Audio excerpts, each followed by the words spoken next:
사이다 무비튼. 나는 서점에서 아르바이트를 하고 있는데 요즘 어떤 문제로 심각히 고민 중이다. 점장님, 또 당했어요? 진짜 미치겠다.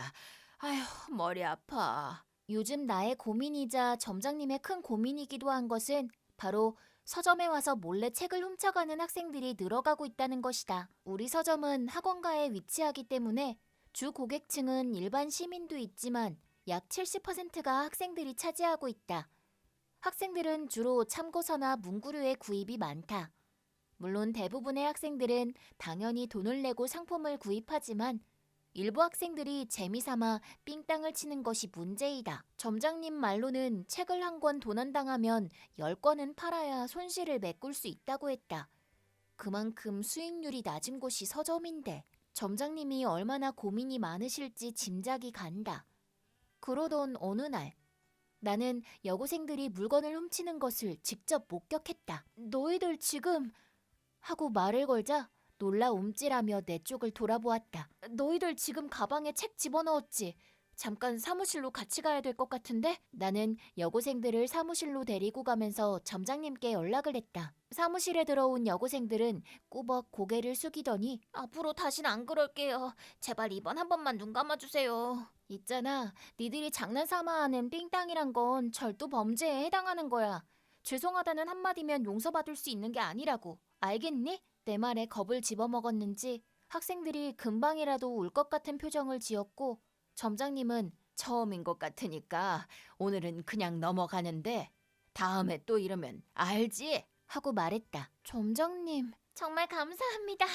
그렇게 점장님은 학생들을 그냥 돌려보냈다. 점장님은 원래 온화한 분이시라 학생들을 보고 마음이 약해진 것도 이해는 됐지만 설마 이 일이 뒷날 더 큰 화를 불러오게 될 줄은 미처 예상하지 못했었다. 원인 파악은 전혀 되지 않았지만 그날 이후로 도난 사고가 확연히 늘어났다. 대체 이유가 뭐지? 글쎄요.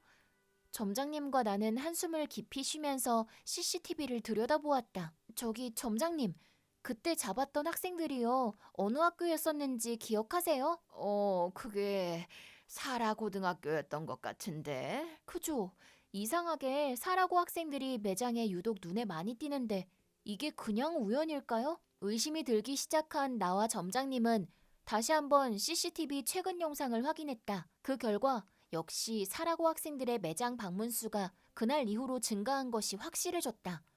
또 그날 잡혔던 학생들이 CCTV를 의식하는지 카메라를 흘끔흘끔 쳐다보는 것도 보였다. 점장님 혹시요, 그날 저한테 잡힌 게 일부러 잡혔던 건 아닐까요?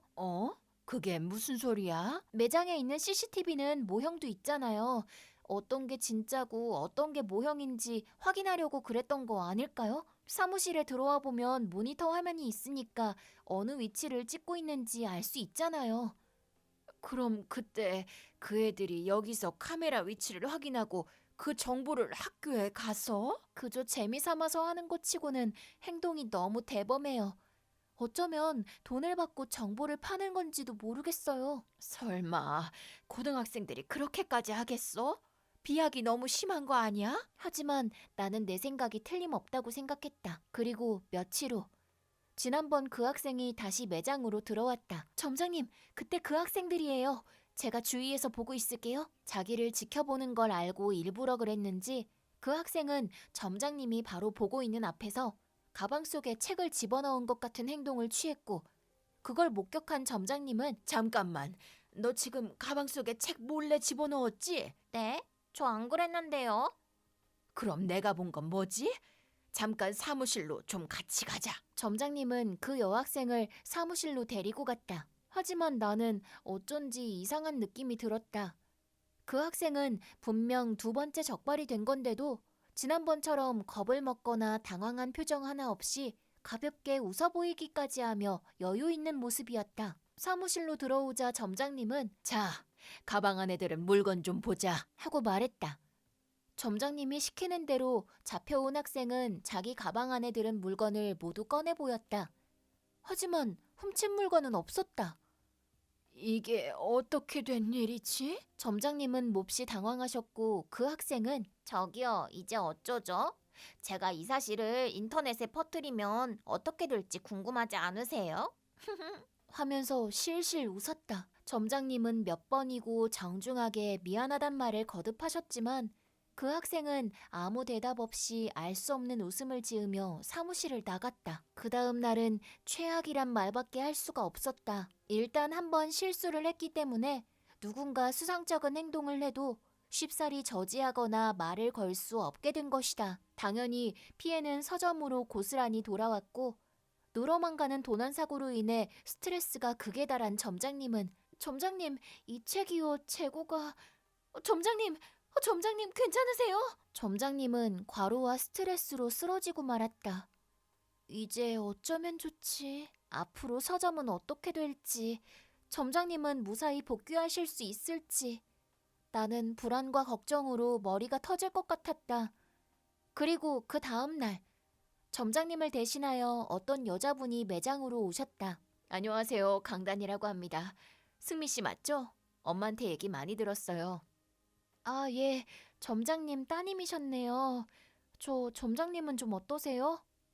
죄송해요. 점장님이 너무 힘드셨나 봐요. 아니에요. 지금 많이 좋아지셨어요. 걱정해줘서 고마워요. 도난 사고만 어떻게 해결할 수 있으면 좋겠는데. 도난 사고요? 네, 그게 좀 심각해요.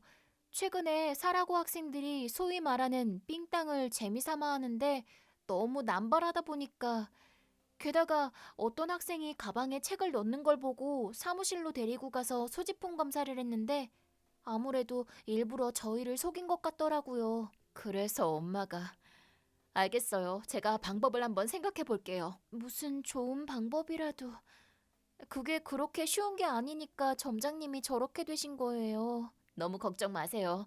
한 달만 공을 들이면 도난 문제는 분명 해결할 수 있을 거예요. 하지만 한 달 동안 무슨 일이 일어나더라도 절대 동요하지 말고 저를 믿고 따라주셔야 해요. 아, 예. 강단 씨는 무슨 계획인지 매장 안에 카메라 수를 줄였고 물건을 훔치는 학생들을 발견해도 일부러 못 본 척했다. 당연히 도난당하는 책의 수는 전보다 더 늘어났다. 정말 이대로 둬도 괜찮은 걸까?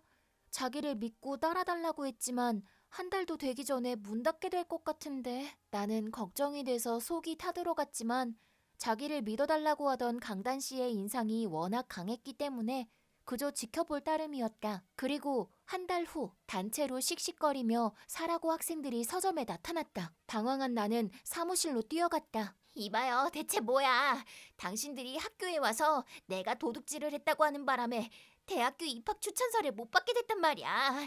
이거 어떻게 책임질 거냐고. 그 말을 들은 강단 씨는 차분하게 책임이라 한번 따져보죠.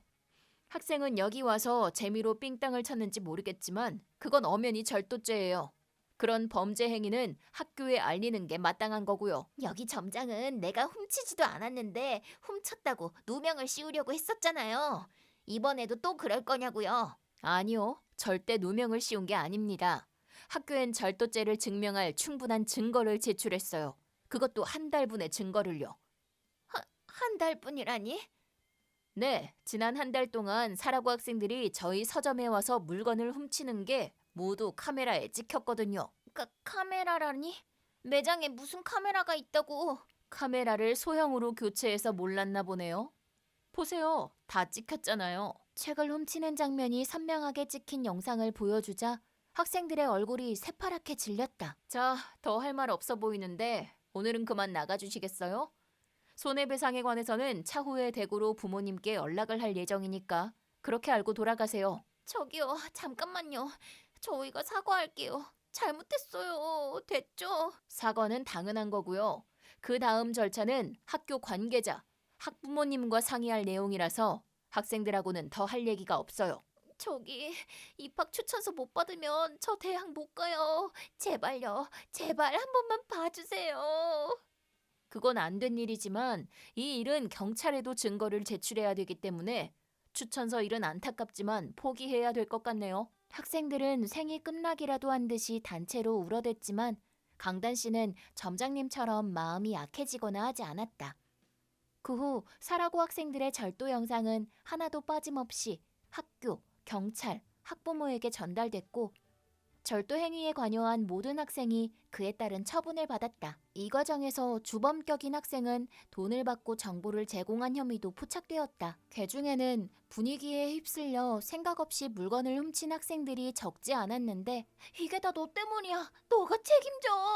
라고 하면서 억울해하기도 했지만 시작이 어찌됐든 절도에 동조한 이상 그 죄 자체는 사라지지 않는 것이다. 그 후로 도난 사고는 눈에 띄게 줄어들었고 절도에 가담한 학생들의 학부모들로부터 합당한 액수의 합의금을 받아냈기 때문에 그동안의 손실도 어느 정도 막을 수 있었다. 이번 일을 멋지게 해결한 강단 씨는 건강을 회복한 점장님의 복귀에 맞춰 서점을 그만둔다고 했다. 그동안 고생 많으셨어요.